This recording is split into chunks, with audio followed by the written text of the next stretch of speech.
ఓం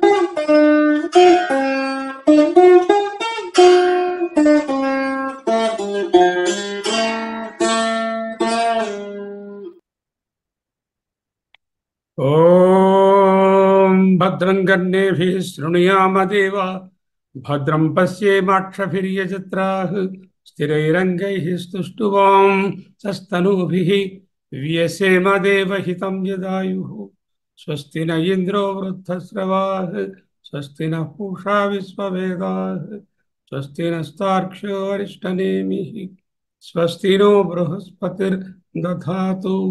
ఓం శాంతి శాంతి శాంతి.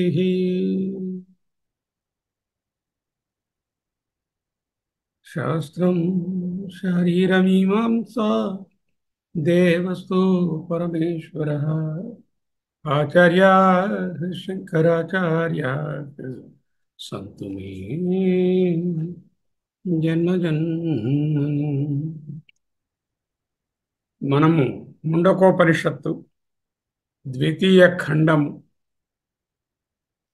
ద్వితీయ ముండకంలో ద్వితీయ ఖండంలో మొదటి మంత్రాన్ని చూశాము. ఇప్పుడు రెండవ మంత్రాన్ని చూడబోతున్నాం. దానికి ముందుగా రెండవ మంత్రం ఒకసారి చదివేసుకుందాం, తర్వాత మనం విశ్లేషణలో. యదర్చిమత్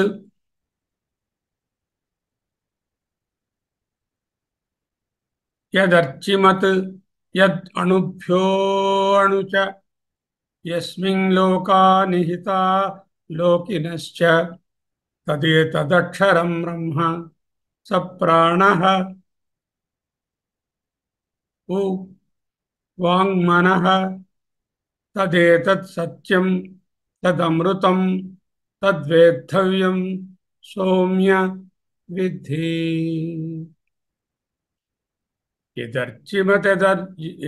ఇదర్చిమతదనుభ్యోను చ యస్మిన్ లోకా నిహితశ్చ లోకిన నిహితా లోకినశ్చ తదేతదక్షరం బ్రహ్మ స ప్రాణస్తదు వాంగ్మనః తదేతత్ సత్యం తదమృతం తద్వేద్ధవ్యం సౌమ్య విద్ధి. దీనికి ముందుగా నిన్న చెప్పుకున్నాము మొదటి మంత్రాన్ని. ఆ మొదటి మంత్రంలో పరమాత్మను,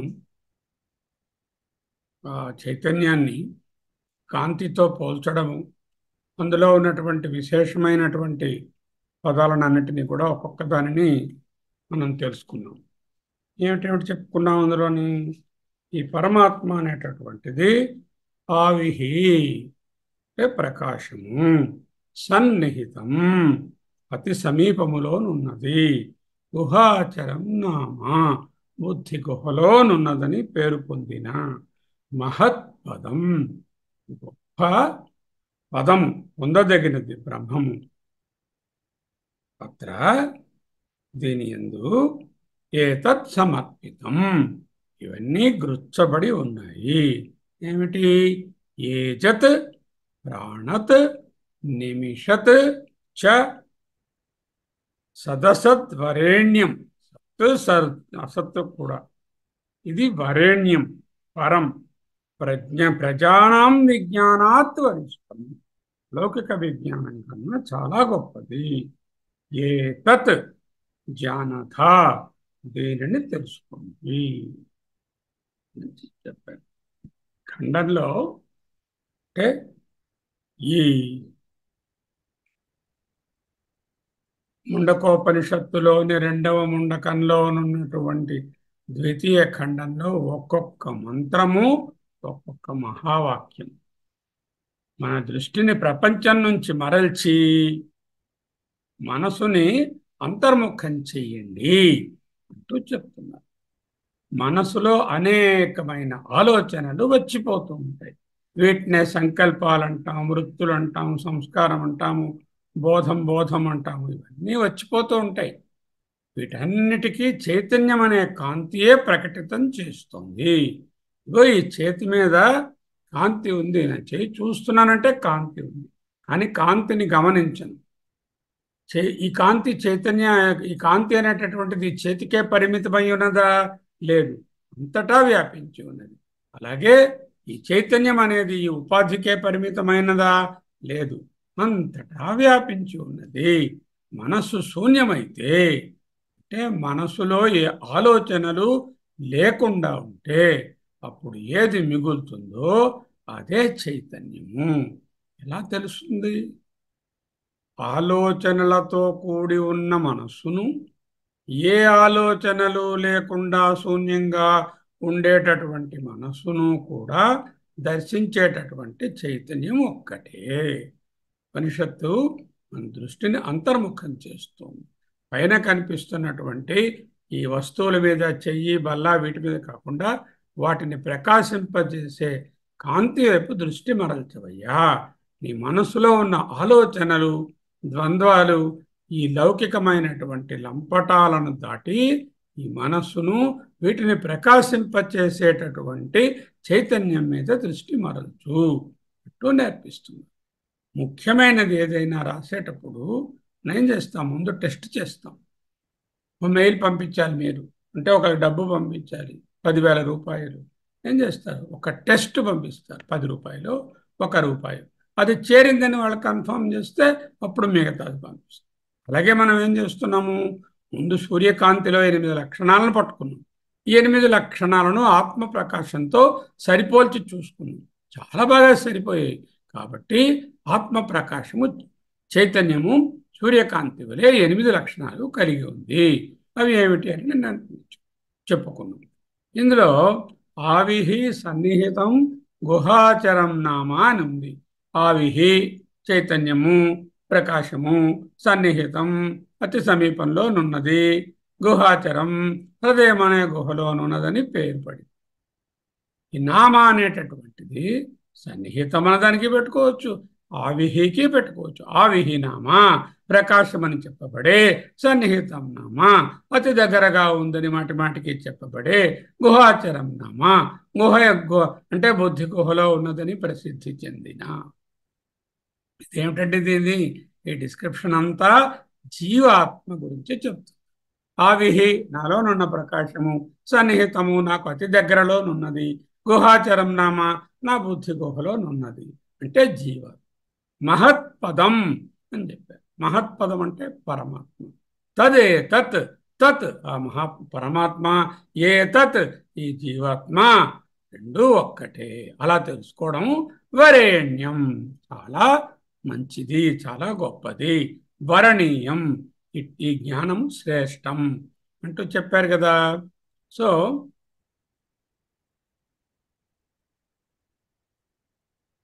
ఈ విషయాన్నే మనం నిన్ను వివరించుకుందాం. ఇవాళ 2వ మంత్రంలోకి వస్తాం. యత్ ఏదైతే, అర్చిమత్ అంటే దీప్తిమత్ అన్నారు భగవత్పాదులు. అర్చిమత్ అంటే ప్రకాశించే ఆత్మ చైతన్యం. నిన్న ప్రకాశం అంటే ఏమిటో చూశాం. ఒట్టి వెలుగే కాదు, ఏ విషయాన్నైనా నాకు తెలియజేసేటటువంటిది ఏదైతే ఉందో అది ప్రకాశము. దాని ఉనికిలో నాకు విషయం తెలుస్తుంది, అది లేకపోతే నాకు విషయం తెలియదు. ఉదాహరణకు రసనేంద్రియము ఒక ప్రకాశము, ఒక జ్యోతి. ఎందుకు? అది ఉంటేనే నాకు రుచి తెలుస్తుంది. రసనేంద్రియాన్ని పనిచేయించకపోతే రుచి తెలియదు. యత్ ఏదైతే, దీప్తిమత్ అర్చిమత్ తదేతద్ బ్రహ్మ. ముందు మాటల్లో, ముందు మంత్రంలో బ్రహ్మ అనే పదాన్ని వాడలేదు, మహత్పదం అన్నారు. దాన్ని బ్రహ్మాన్ని మనం అర్థం చెప్పుకున్నాం భగవత్పాదులు చెప్పిన దాన్ని బట్టి. ఇక్కడ క్లియర్గా తదేతద్ బ్రహ్మ, తత్ అది, ఏ తత్ ఇది, ఇది అది, రెండు. అంటే పూర్ణమదః పూర్ణమిదం. అది అంటే, తత్ అంటే ఏదో ఆ పరబ్రహ్మము, సర్వవ్యాపకమైనటువంటి చైతన్యము, సర్వమునకు కారణము, జగత్ కారణమైనటువంటి బ్రహ్మము. ఏతత్ ఈ చైతన్యము, అంటే ఈ చైతన్యమే ఏతత్ చైతన్యమే తద్బ్రహ్మ, ఏతత్ చైతన్యమేవ తద్బ్రహ్మ, తదేతత్. 3వ లైన్, తదేతద్ బ్రహ్మ. దానికి ఏం పేరు పెడుతోంది ఉపనిషత్తు ఇక్కడ? అక్షరం. ఈ ఉపనిషత్తులో 190 సార్లు బ్రహ్మము అంటే అక్షరం అనే చెప్తారు. క్షరము అంటే నాశనము కలిగినది, అక్షరము అంటే అవినాశి, నాశనము లేనిది. అంటే అక్షరం అంటే ఇమ్యూటబుల్ అంటాం ఇంగ్లీష్లో. నాశనం లేనిది. తదేతత్ సత్యం. తత్ ఏతత్ ఆ పరబ్రహ్మము మాత్రమే, లేక ఈ చైతన్యము మాత్రమే. తత్ ఏతత్. తత్ ఏతత్ ఆ బ్రహ్మము లేక ఈ చైతన్యము ఒక్కటే సత్యం. అదే సత్యము. తత్ అమృతం అంటే అమరం. మృతం యస్మిన్ అంటే ఈ పరమాత్మలోనే. లోకాహ్ అంటే లోకములు. ఏమిటి లోకములు? భూరాది లోకములు అంటూ చెప్పారు. అంటే భూ, భువ, శువ. ఇంకెవరైనా 14 లోకాలు, 78 లోకాలు అనుకుంటే అవి కూడా అంటే అనుభవాలు. ఈ అనుభవాలు అన్నీ కూడా, ఇవన్నీ కూడా. అంతేకాకుండా లోకములు ఎప్పుడైతే చెప్పేశారో లోకినశ్చ లోకములో ఉన్నటువంటివి అంటే జీవులు ఏంటయ్యాయి?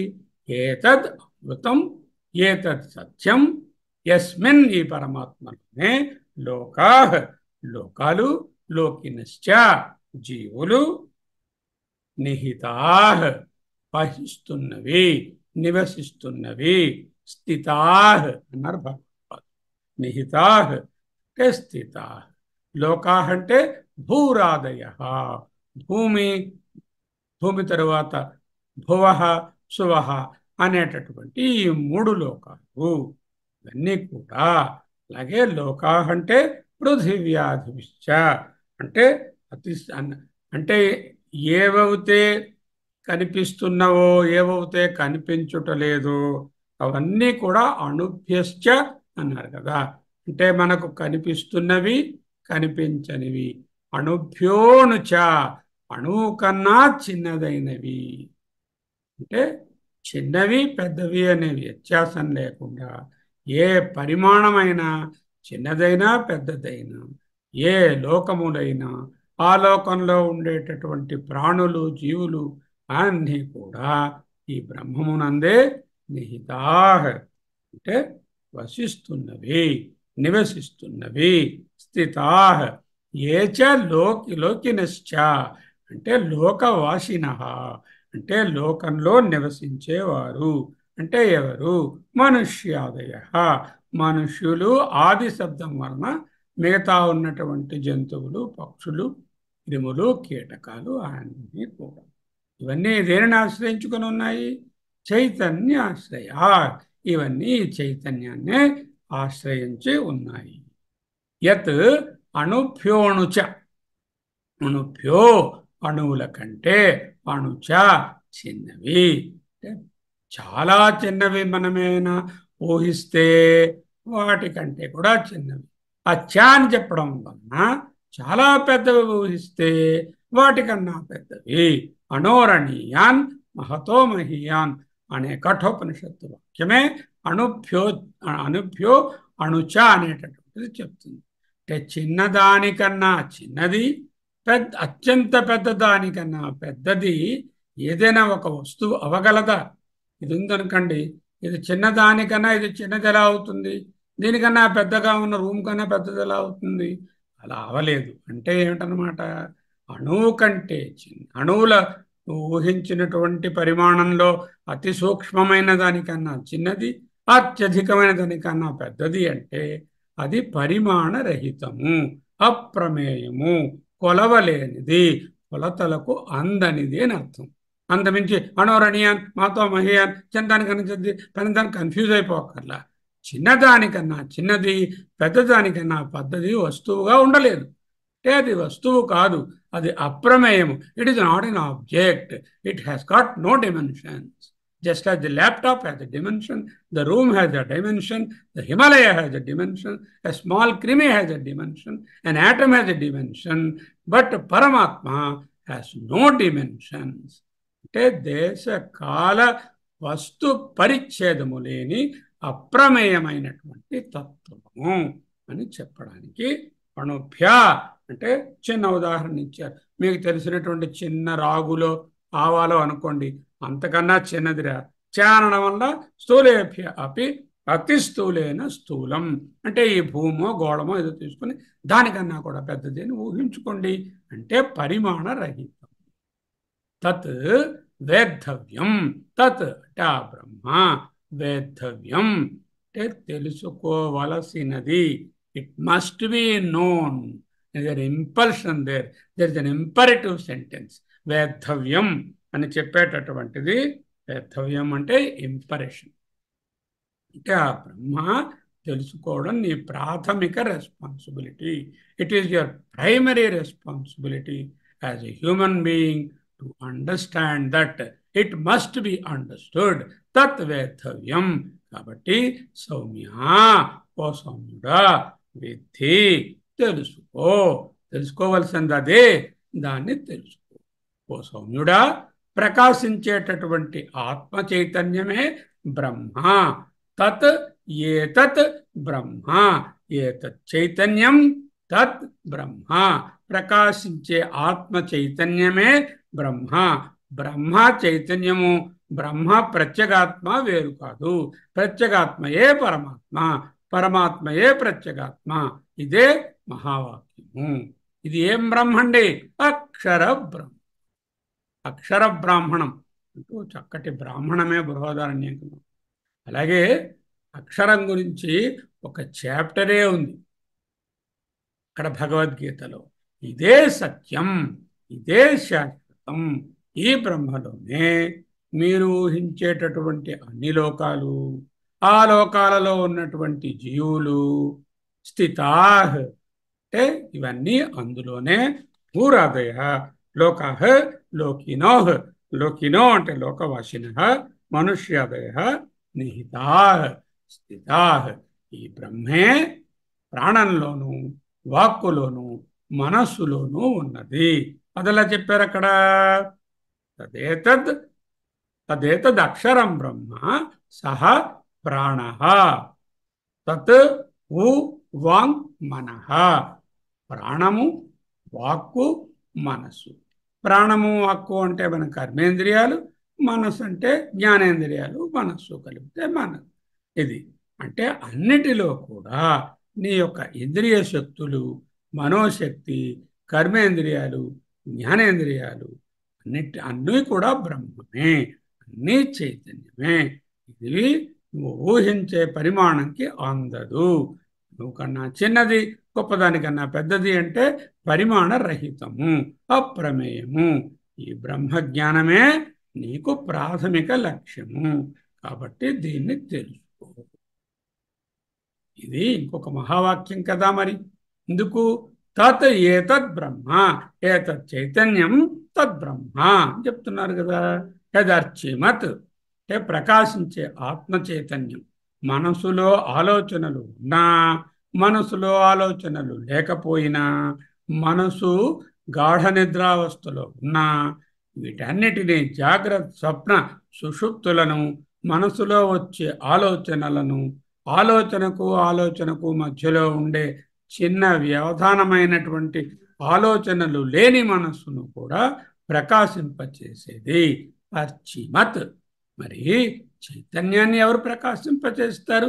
మరి చైతన్యము మనసును ప్రకాశింపచేస్తుందన్నారు. మరి ఆ చైతన్యాన్ని ఎవరు ప్రకాశింపజేస్తారు? అక్కర్లే. ఎందుకు? చైతన్యం అన్నది స్వయం ప్రకాశం. ఆత్మ చైతన్యము, ప్రకాశము అనేది దాని విశేషణం కాదు. దాని స్వభావమే ప్రకాశం, దాని స్వభావమే ఎరుక. చైతన్యం అంటేనే ఎరుక. అంటే ఆ ఎరుకకు మరొక ఎరుక అక్కర్లేదు.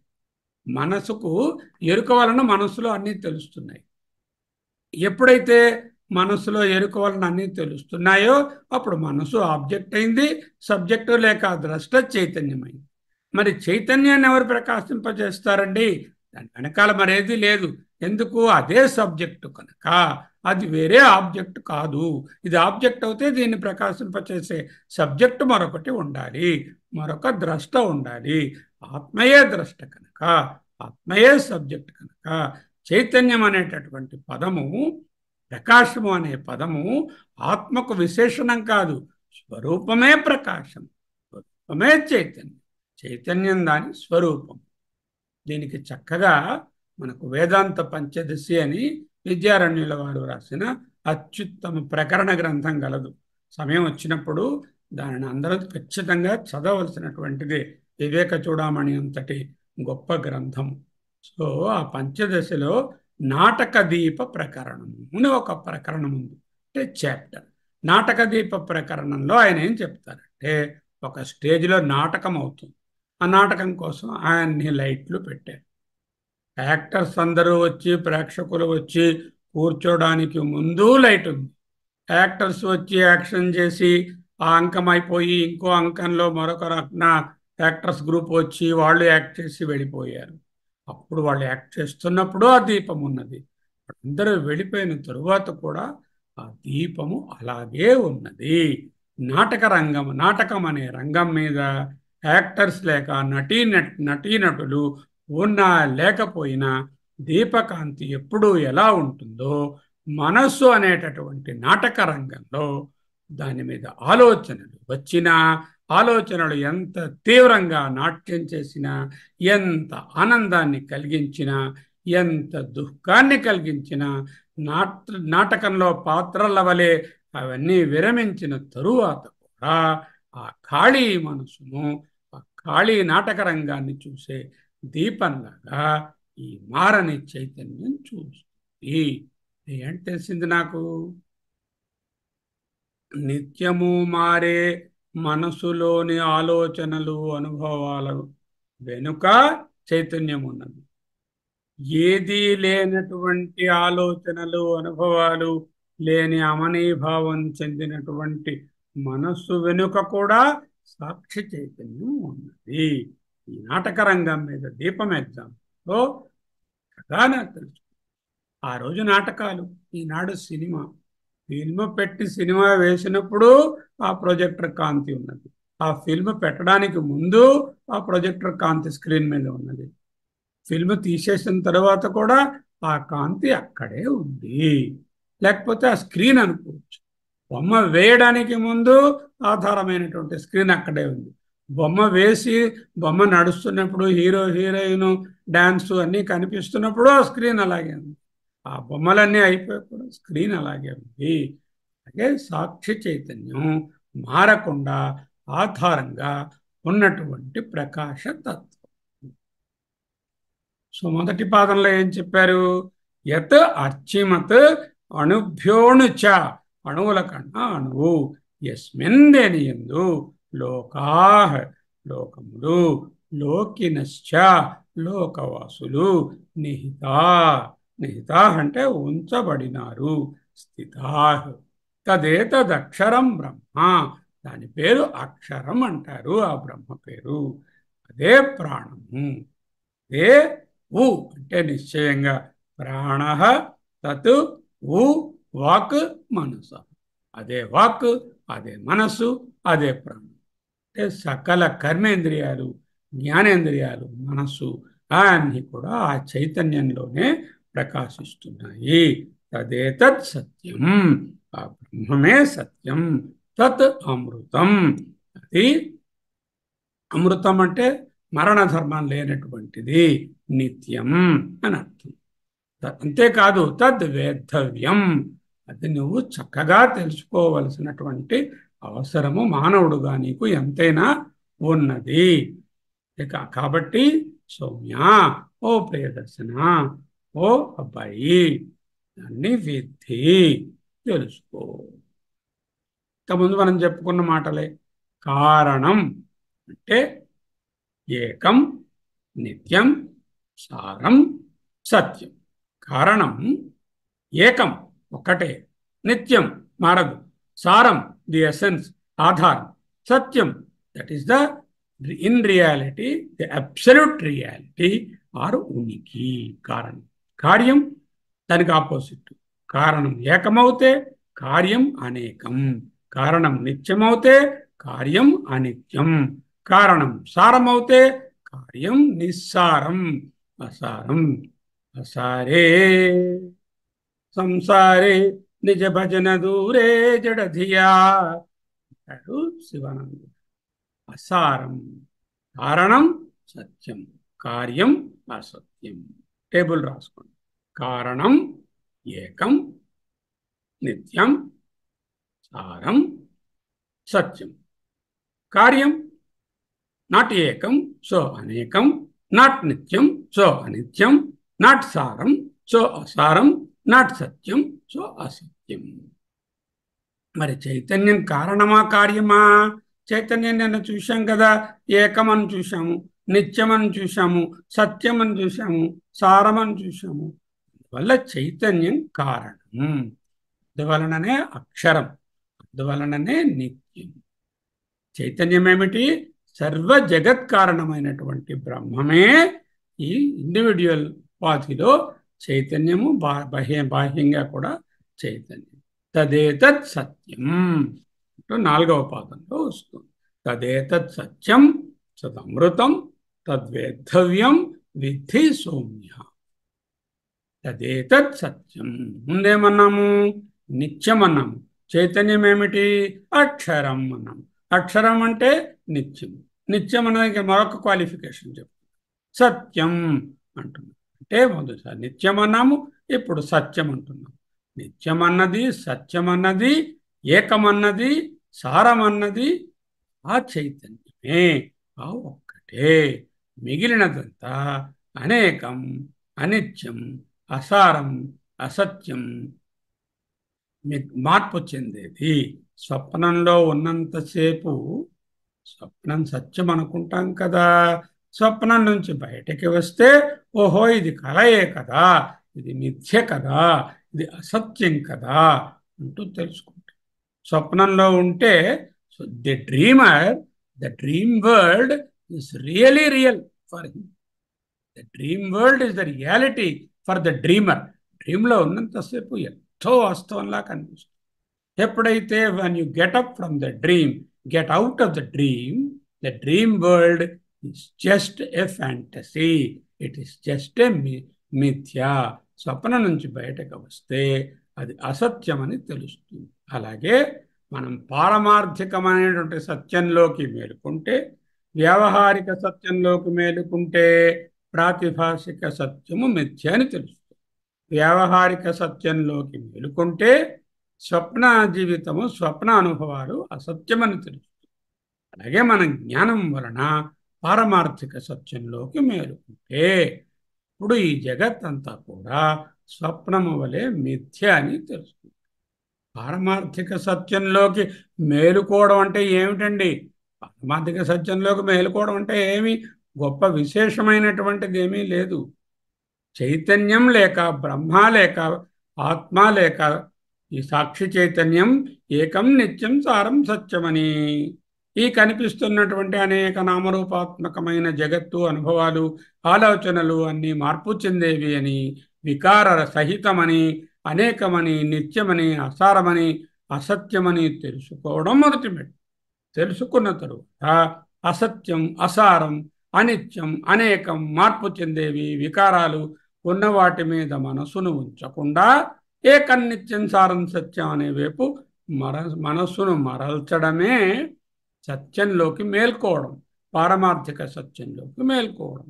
అప్పుడేమిటవుతుంది? ఈ వ్యావహారికంగా ఉన్నదంతా అసత్యం, అనిత్యం, అసారం, వికార సహితం అని తెలుస్తుంది. అంటే మిథ్య అని తెలుస్తుంది. అంటే స్థూల శరీరము, సూక్ష్మ శరీరము, మనస్సు, ఈ లోకాలు, ఎన్ని లోకాలు చెప్పుకున్నారా, లోకాలు అన్నీ కూడా అసత్యం. వేదాంతంలో 14 లోకాలు ఉండవు. భూర్భువ శువః, ఓం భూర్భువ శువః అంటే 3. భూలోకము, ద్యులోకము. సువర్లోకం అంటే ద్యులోకము. స్వర్గం స్వర్గం అనం. ఎందుకనము? స్వర్గం అనేటటువంటి మాట పురాణమైన మాట. సువహ్లోకము, సువర్లోకము అంటే ద్యులోకము. ఎక్కడైతే ప్రకాశిస్తున్నటువంటి రకరకములైనటువంటి సూర్యుడు మొదలైన గోళములు గలవో అది ద్యులోకం. ఆ ద్యులోకానికి, భూలోకానికి మధ్యనున్నది అంతరిక్షం. అంటే మధ్యన ఉన్న స్పేసు అంతరిక్షం. అంటే అది, దానిని భువః అంటారు. భూః, భువః, శువః. పృథివీ, అంతరిక్షం, ద్యులోకం. ద్యులోకమే సువర్లోకం అని చెప్పబడుతుంది. ఓం భూర్భువ శువః. ఈ 3 లోకాలు అన్నీ కూడా వెన్ యూ కంపేర్ విత్ నిత్యమైనటువంటి, సత్యమైనటువంటి, సారమైనటువంటి, ఏకమైనటువంటి బ్రహ్మ లేక చైతన్యంతో మనం పోల్చి చూసుకుంటే ఇవన్నీ వ్యావహారికమే, కానీ పారమార్థికంగా వీటికి సత్తా లేదు అని తెలుస్తుంది. మిథ్య అంటే ఏమిటి?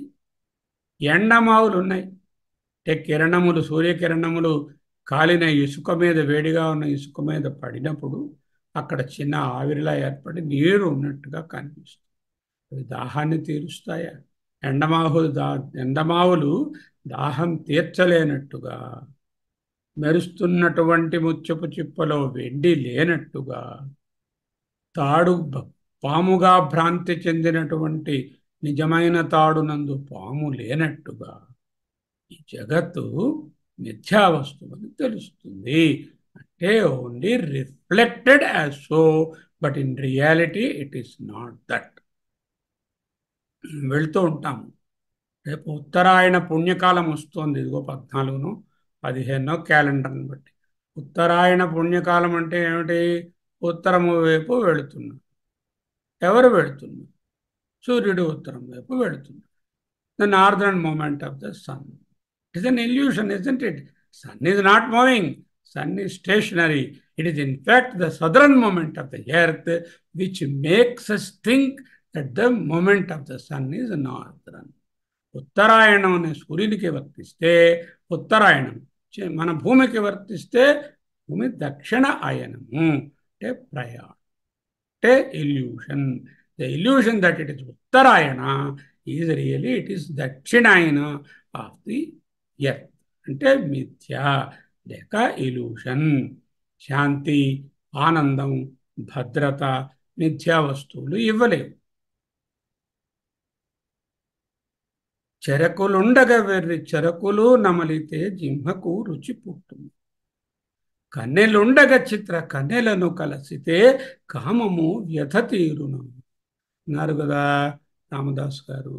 బ్రహ్మ సత్యం, జగన్ మిథ్య అనేటటువంటి మహావాక్యం ఇందులో గోచరవుతుంది. చైతన్యం ఒక్కటే శాశ్వతము. నువ్వు చెప్పినటువంటి లోకాలు, లోకస్తులు, లోకంలో ఉండేవాళ్ళు, ప్రాణాలు, ఆ వాక్కు లేకపోతే ఆ మనస్సు అవన్నీ వచ్చిపోయేవేరా, అవన్నీ మిథ్యరా. చైతన్యం ఒక్కటే శాశ్వతంరా. ఈ విషయం నువ్వు గ్యారంటీగా తెలుసుకోవాలి, వివేద్ధవ్యం. కాబట్టి ఓ సౌమ్య విద్ధి, తెలుసుకో. యస్మిన్ లోకాలోకినశ్చ నిహిత అంటే ఇవన్నీ పరమాత్మలోనే యథార్థంగా ఉన్నాయి. ఇవి అసత్య వస్తువులన్నీ పరమాత్మ యందే రిఫ్లెక్ట్ అవుతున్నాయి, పరమాత్మ నుంచే వివర్తము చెంది ఉన్నాయి. ఇవి ప్రాతిభాసికంగా, వ్యవహారిక ప్రాతిభాసిక సత్యాలే కానీ పారమార్థిక సత్యం కాదు. యస్మిన్ అంటే ఆ చైతన్యంలోనే, ఆ బ్రహ్మలోనే, ఆయనలోనే, లేకపోతే రేపు చదువుకుంటాం ఆమెలోనే. పరబ్రహ్మకు ఆయన ఆమె ఉంటారా? జెండర్లు ఉండవుగా. ఆయన అన్నా ఆమె అన్నా పరబ్రహ్మమే. లోకాహ్ లోకాలు, లోకినః చ జీవులు, నిహితాః స్థితాః జీవిస్తున్నాయి. అందువల్ల బ్రహ్మ సృష్టి, స్థితి, లయ కారకుడు. ఎందుకు? ఆయనలోనే ఉన్నాయి. ఆయన నుంచే కారణం నుంచి కార్యాలు పుట్టాయి. మళ్ళీ ఈ కార్యాలన్నీ ఆ కారణంలోనే లయమైపోయి. అంటే బ్రహ్మ సృష్టి, స్థితి, లయకారకుడు. అంటే విష్ణువు, బ్రహ్మ, ఏదో రుద్రుడు అని చెప్పుకునేటటువంటివన్నీ కూడా ఆ బ్రహ్మమే అని తెలియవస్తుంది. నా ప్రాణ సహ అది ప్రాణ, ప్రాణమునందు, తత్ అది ఊ నిశ్చయంగా, వాక్ వాక్కునందు, మనః మనస్సునందు. ఆ ప్రాణమునందు, వాక్కు వాక్కులోను, మనసు మనసులోను, సహ ఊ తత్ ఊ అది నిజముగా బ్రహ్మమే ఉన్నది. బ్రహ్మ కారణం, జగత్ కార్యం. కాబట్టి కారణం ఎప్పుడు కార్యమంతా వ్యాపించి ఉంది. కారణం గోధుమ పిండి అయితే ఆ గోధుమ పిండి పూరీలో అణువణువున వ్యాపించి ఉంది. కారణం బంగారం అయితే కార్యంలో, ఆభరణంలో అణువణువున ఆ కార్యము, ఆ కారణము కార్యమంతా వ్యాపించి. కారణం చైతన్యం అయితే శరీరంలో స్థూల, సూక్ష్మ, కారణ శరీరాలలో 3 అవస్థలలో తటా వ్యాపించు. కే బ్రహ్మ అనేకంగా భాసులుతుంది. అంటాడు. ఏకం ఏవా విప్రా వదంతి, ఎక్కువగా కనిపిస్తున్నట్టు ఉంటుంది. అణోర్ అణీయాన్ మహతో మహీయాన్ తస్మాస్య జంతోర్ నిహితో గుహాయాం. కఠం 1:2:20. అణోరణీయాన్ అంటే మీరు ఊహించినటువంటి పరిమాణం ఏది దీనికి లేదయ్యా. చిన్నది పెద్దది అనేటటువంటి వస్తువులకు ఇది వస్తువు కాదు. It is not an object, it is నానోమాక్ట్, ఇట్ డజంట్ హ్యావ్ ఎనీ ప్రమాణ ఆర్ కొలతలు, ఇట్ ఇస్ అప్రమేయం అని చెప్పడం. ఈ ఆత్మ అస్య, ఇదిగో ఈ జంతో ప్రాణులలో నిహిత. ఇక్కడ కూడా అదే నిహిత అని చెప్పింది కదా. గుహాయాం అన్నది కఠోపనిషత్తు. ఇక్కడ గుహాచరం నామ అంటూ ముందు మంత్రంలో ఇక్కడ చెప్పుకుంది.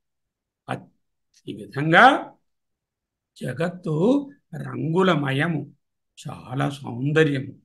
సౌందర్యం ప్రవాహమే జగత్తు, సౌందర్య లహరి. ప్రకృతి శక్తి ఈ సృష్టిగా ఏర్పడితే అంతా సౌందర్యమే. అదే సౌందర్య లహరి. ఈ రంగులమయమైనటువంటి వనెలు చిన్నెలు ఉన్నటువంటి ఈ జగత్తంతా ఎంతో నిత్య నూతనంగా కనిపిస్తుంది. నిన్న ఉన్న అనుభవం లేదు, నిన్న ఉన్న రేటు ఈరోజు లేదు, నిన్న ఉన్న మనుషులు ఈరోజు లేరు, నిన్న ఉన్నటువంటి వస్తువులు ఈరోజు మాయమవుతున్నాయి. అన్నీ కొత్త కొత్త వస్తున్నాయి. బళ్ళు పోయాయి, కార్లు వచ్చాయి. ఊరికే టెలిగ్రాములు, టెలిఫోన్లు, కార్డు ముక్క రాసేటటువంటిది పోయి ఇంటర్నెట్ వచ్చింది. అన్నీ మారాయి. అయితే అవేవి శాశ్వత ఆనందాన్ని ఇవ్వలేవు. రంగులమయమైనటువంటి నిత్య నూతనంగా ఉన్నట్లు కనిపిస్తున్నటువంటి ఈ ప్రపంచము శాశ్వత ఆనందాన్ని, శాంతిని, భద్రతను ఇవ్వలేవు. ఎందువలన? అవి మారే ధర్మము కలిగినవి కనుక, అవి ఆగమ అపాయనులు కనుక, అవి వికారభూయిష్టము కనుక. కాబట్టి శాంతి, ఆనందం, భద్రత కావాలంటే నువ్వు బ్రహ్మను తెలుసుకో. దేనికన్నా నీకు మంచి అవకాశం రాదు. మానవ జన్మ ఇవ్వబడినది, అందున 4 ముక్కలు చదువుకున్నావు. దాంతోపాటు ఏదో అధ్యయన భారతి అనే దాంట్లో మెంబర్గా కూడా ఉన్నావు. 4:30 కలాఠా అని బెల్ల కొట్టినట్టు ఈ బ్రహ్మం గురించే ఎవరో ఒకరు విశదపరచి బోధిస్తున్నారు. కాబట్టి బ్రహ్మను తెలుసుకోవడానికి ఇంతకంటే మంచి అవకాశం రాదు. ఈ 1:30 సమయంలో వాట్సాప్ చూసుకోవడమో, ఎలక్ట్రిసిటీ రిపేర్ చేయించుకోవడమో, మరో పనులు చేసుకోవడమో చేసుకుంటూ కాలమును దాని యందు వినియోగించుకు. బ్రహ్మను తెలుసుకోవడంలో వినియోగించు.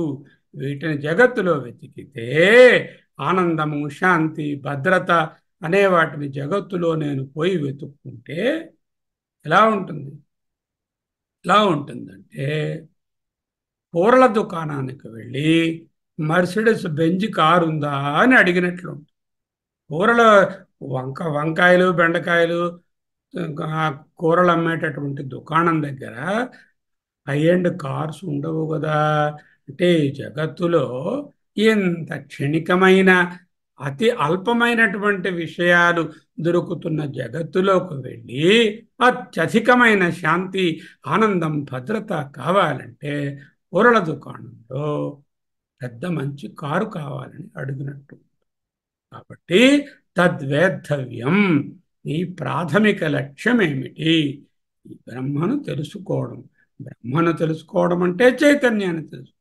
చైతన్యం తెలుసుకోవడం అంటే నిన్ను నువ్వు తెలుసుకో. ఆ చైతన్యం ఎక్కడ ఉన్నది? చేతి యందు కాంతి ఉన్నది, చేతికి పరిమితము కాలేదు, అంతటా వ్యాపించింది. చైతన్యము నాలోనున్నది, నా హృదయమునకు పరిమితము కాలేదు, నా శరీరంలో స్థూల సూక్ష్మ శరీరములు అంతా వ్యాపించి ఉన్నది, శరీరానికి పరిమితము కాలేదు, అంతటా వ్యాపించి ఉంది. ఆ చైతన్యమే ఏతత్ ఏతత్ బ్రహ్మ ఏతత్ ప్రత్యేగాత్మ చైతన్యం. ఇది ప్రాథమిక లక్ష్యము. వేద్ధవ్యం అన్నది శృతి. ఎవరైనా ఏమిటి కోరుకుంటారండి జీవితంలో? శాంతి, ఆనందము, భద్రతలనే కోరుకుంటారు. శాంతి, ఆనందము, భద్రతలు కావాలంటే అశాశ్వతమైనటువంటి జగత్తులో దొరకవు. కాబట్టి అది అశాశ్వతమైన బ్రహ్మము లేక చైతన్యము వేద్ధవ్యం కాబట్టి ఓ సౌమ్యుడా అంటూ బుజ్జగించి గురువుగారు లేక ఉపనిషత్తు విద్ధి తెలుసుకోవయ్యా అంటూ చెప్తుంది. ఓ సౌమ్యుడా, బ్రహ్మ అనేటటువంటి లక్ష్యాన్ని గురి చూసి కొట్టు. తెలుసుకుంటే ఏదో మామూలుగా వంకాయల కిలో ఎంతండి రేట్ అని అడిగేసి తర్వాత మర్చిపోయినట్టు కాదు. దాన్ని ఆ లక్ష్యం చేసుకుని బ్రహ్మని ఆ లక్ష్యాన్ని నీ మనస్సు అనేటటువంటి బాణంతో వెళ్ళి చక్కగా కొట్టు. అంటే శిష్యుడు అడిగాడు, క్వశ్చన్ వేశాడు. ఎక్కడ అడిగాడు? 1:1:3లో 1వ ముండకంలో 1వ అధ్యాయంలో 3వ మంత్రంలో అడిగాడు. ఎప్పుడు?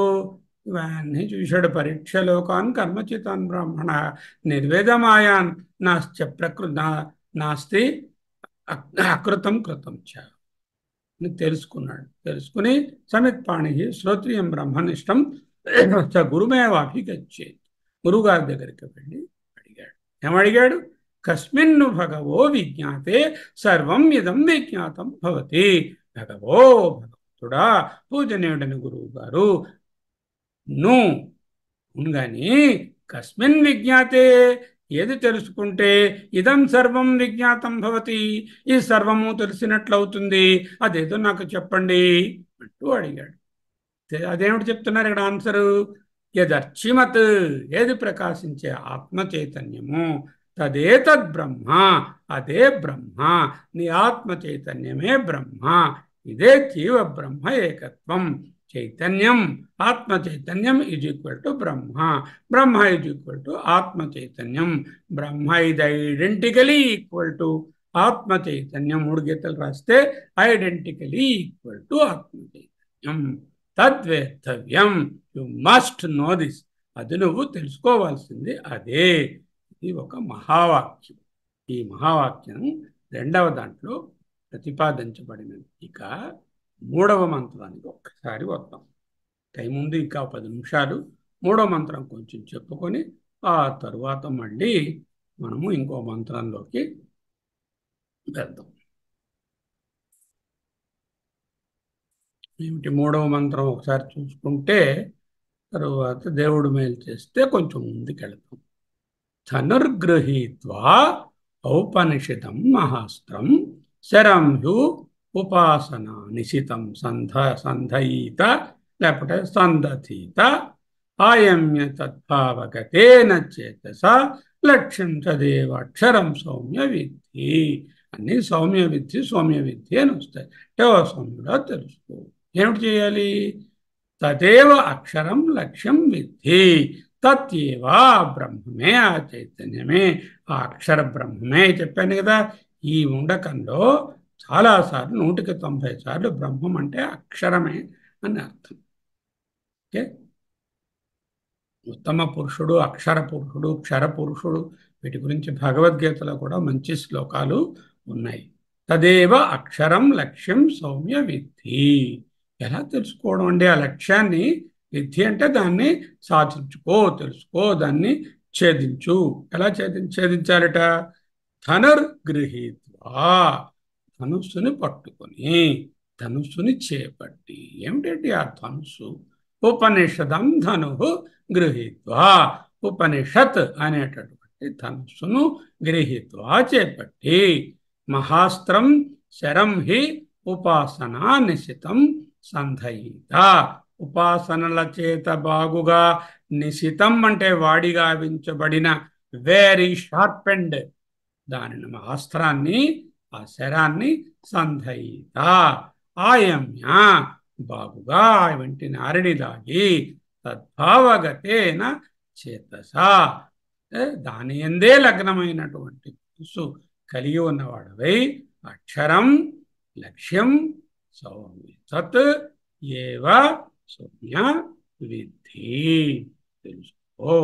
ధనుర్గృహీత్వోపనిషదం మహాస్త్రం శరం హ్యుపాసనా నిశితం సంధయిత ఆయమ్య తద్భావగతేన చేతస లక్ష్యం తదేవ అక్షరం సౌమ్య విద్ధి. చూద్దాం. ఇక్కడ ధనుషు బాణాలు అంటున్నారు. ఈ రోజులలో ధనుసులు లేవు, బాణాలు లేవు. ఏదో సినిమాలో లవకుశులు రాముడితో యుద్ధం చేస్తూ ఉంటే ఆ బాణాలు ప్రయోగించడం రకరకాల రాక్షసులు, మేఘాలు, పర్వతాలలాగా డైరెక్టర్ గారు చూపించడం తెలుసు. కానీ మనసు సరి అయిన ధనుసు తెలియదు, ఆ బాణాలు తెలియవు, అవి ప్రయోగించేటటువంటి విధానము తెలియదు. చిన్నప్పుడు ఏదైనా ఆడుకోవడానికి చీపురు పుల్ల బాణాలు చేసుకుని ఇలా లేకపోతే అక్కడే పడిపోయేది, అది కొంచెం కూడా ముందుకెళ్ళేది కాదు. దసరా బాణాలు ఇంకొక మనకి తెలిసినటువంటి బాణాలు. అయితే ఇక్కడ బాణాలు అంటున్నారు, ధనుస్సు అంటున్నారు. ఏమిటండి ఆ బాణాలు, ధనుస్సు? ఔపనిషదం అంటే ఉపనిషత్తులు చెప్పేటటువంటి, ఔపనిషదం ఉపనిషద్ బోధితం అని అర్థం. ఔపనిషదం ఉపనిషత్తులు చెప్పేటటువంటి ధనువు, ధనుసు అనేటటువంటి మహాస్త్రం. అస్త్రాన్ని తీసుకో, ఇన్స్ట్రుమెంట్. అస్త్రం అంటే ఆ ఇన్స్ట్రుమెంట్ గృహీత్వా తీసుకొని. ధనుహు అంటే ఏం చెప్పారు భగవత్పాదులు? ఇషు ఈశ్వాసనం. ఇషుహు అంటే బాణము, ఈశ్వాసనం అంటే ఇషువునకు ఆసనం. అంటే దేని మీద బాణాన్ని కూర్చోబెడతామో లేకపోతే దాని మీద సంధించడానికి ఉంచుతామో అది ఇషుహు ఆసనం, ఈశ్వాసనం. ఈశ్వాసనం అంటే ధనుష్. గృహీత్వా అంటే ఆదాయ అంటే చేతిలోకి తీసుకుని. ఏమిటి అది? ఆ ధనుస్సు ఔపనిషదం, ఉపనిషద్ భవం, ఉపనిషద్ బోద్ధవ్యం, ఉపనిషద్ ప్రతిబోధితం, ప్రసిద్ధం, ప్రసిద్ధమైనటువంటి ధనుస్సు. అంటే ఉపనిషత్తులే ధనుస్సుగా తీసుకోవయ్యా. తీసుకుని ఉపాసనా నిశితం, ధ్యానం చేసి పదును పెట్టినట్టు. నిశితం అంటే వాడి అయినట్టు, ఉపాసనల చేత వాడి చేయబడినటువంటి, అంటే బాగా షార్ప్ అండ్ హ్యారో ఉండాలి కదా మరి. శరం హీ బాణాన్ని సంధయిత సంధించాలి. శరం ఎటువంటి శరము? కిం విశిష్టం శరం, చాలా విశిష్టమైన శరము. సాధారణమైనటువంటి బాణం కాదు. బాణం మొద్దుగా ఉందనుకోండి, షార్ప్గా లేదనుకోండి, అది లక్ష్యాన్ని తాకదు. తాకినా కూడా లక్ష్యం దగ్గర నిలవదు. మనస్సు నిశితంగా లేకపోతే ఓసారి బ్రహ్మ దగ్గరికి అలా ముట్టుకుని మళ్ళీ ఇలా వచ్చేస్తుంది, పడిపోతుంది. దూరం వెళ్ళకును పోవచ్చు. అది షార్ప్గా లేకపోతే it cannot travel the distance towards the Brahman, nor it get imprinted or planted in the Brahman. It immediately withdraws itself or falls down if it is not sharp. That is why upasana నిశితం, ఉపాసనల చేత పదును పెట్టబడిన శరం హి బాణాన్ని సంధయిత సంధించవలెను, సంధించాలి. తద్భావగతేన, తత్తుభావము. తత్ అంటే ఏమిటి? అగో బ్రహ్మం. తత్ అంటే ఎప్పుడు బ్రహ్మం.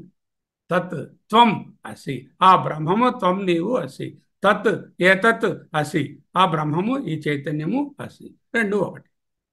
తదేతదసి తదేతదస్తి, అదే ఇది అయి ఉన్నది. అంటే పూర్ణమద పూర్ణమిదం, ఆ బ్రహ్మము ఈ జగత్తు, ఆ బ్రహ్మము ఈ వ్యష్టి, రెండు ఒక్కటి. తద్భావగతేన, బ్రహ్మభావంతో నిండిపోయినటువంటి చేతసా, మనస్సుతో. ఏమిటైందండి? నిశితం శరం ఏమైందండి? మనస్సే శరమైనది కదా. ధనస్సు ఉపనిషత్తులే ధనుస్సు అయ్యాయి. షార్పెండ్గా ఉపాసనతో షార్పెన్ చేసినటువంటి మనస్సు శరమైనది.